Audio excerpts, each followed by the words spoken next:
Okay, hello. Hello there. Thanks for agreeing, Karen, to talk with me today. This interview is for the 2015 North American Systemic Constellations Conference coming up in November 12th to 15th in San Diego. So excited about this conference coming up. And so today my guest is Karen Carnabucci, and her talk is on Friday, November 13th, 10:30 to 12. And her topic is Eyes on Cards, How Images from the Tarot and Other Decks Support Healing. Welcome, Karen. Thank you. Thank you. So, the first question everyone wants to know is, how do you explain constellations to a stranger? Well, I explain it in a lot of different ways, but there's always a basic way that I explain it, which is that we investigate a sense of relationships with others, especially in our family, whether it's our immediate family or whether it's the ancestral family. We all carry some kind of inner sense about what that relationship looks like, feels like, and how we experience it. So when we do a constellation, we have a chance to actually externalizing it, putting it out there so we can actually see it in a different way, in a new way, rather than having it all jumbled up inside of us.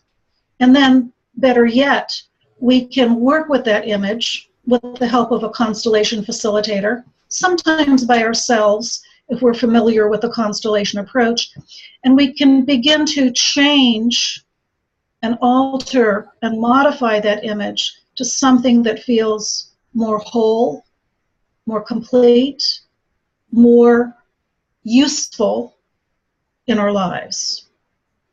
And for me, this fits in so well with the tarot, because the tarot cards, if you know about them, they're all about images and how we can work with images for ourselves. Great. Okay, well, yes, now I'd really like to hear about your talk, Eyes on Cards. Tell us what you're planning to talk about. Well, I've been working with the tarot for many, many years. I actually am not even sure how long I've been working with the tarot.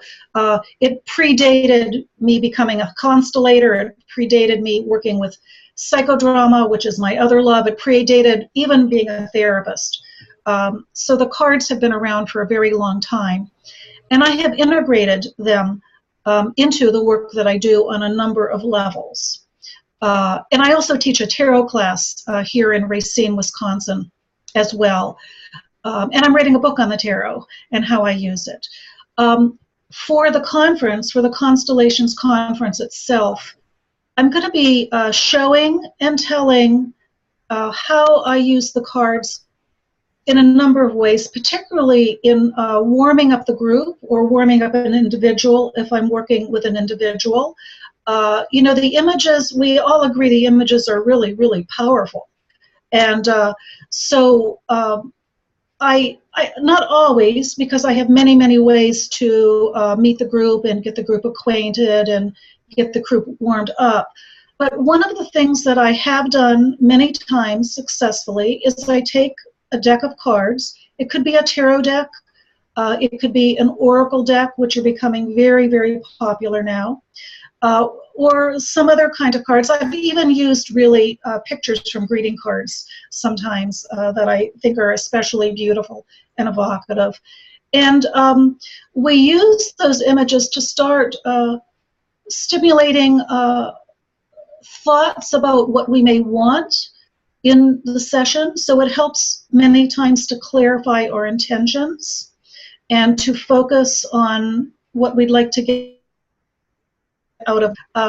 It can, in a group where people don't know each other very well, it can serve as a way to get acquainted. Sometimes I just take my deck of cards, I either pass it around the group, sometimes I lay the cards on the floor or in another location, and I'll say, well, let's pick a card. And people pick a card. Sometimes it's face up, sometimes it's face down. And then please share with one other person about the card you've chosen, about the image that you see, about what you like in the image, about what you don't like in the image. Maybe we won't even talk yet. Maybe we'll just literally look at the image together. And that is also a really beautiful way of getting people acquainted, having them start to consider images that they look at, having to start noticing how they project onto an image, both consciously and unconsciously.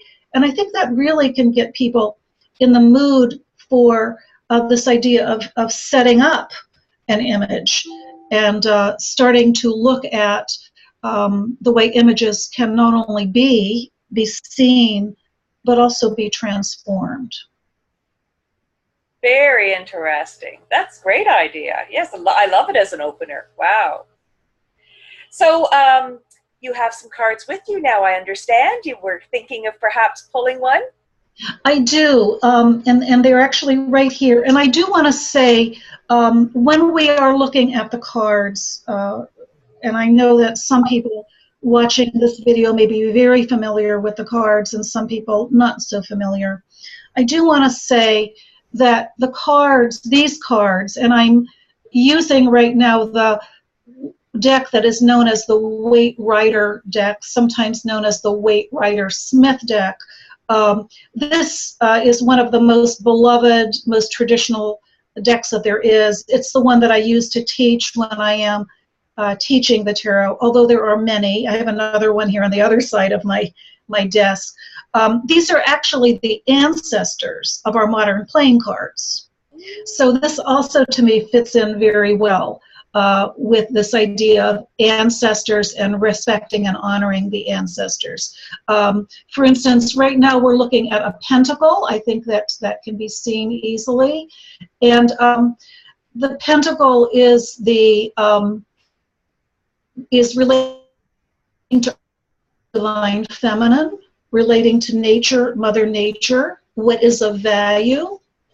And so in the modern playing cards, the pentacle has actually become another symbol, and that would be the diamond. The diamond, also from the earth, definitely something we consider of value, very symbolic of engagements or of love or of precious events, right? So we can see how through the years this card and this image continues to be alive, but in a slightly different way. Oh, and then we have the Fool. That just came up. I didn't plan this. So the Fool, here I'll let you see it all better. The Fool is the 0 card. It is a card of the major arcana, and it shows an individual with his or her faithful little dog right there at the heels. And this is an individual beginning on a journey, not sure what will be seen, what will be found, what will be noticed. And to me, this is absolutely the perfect card. And I didn't plan it this way, honest. I really didn't.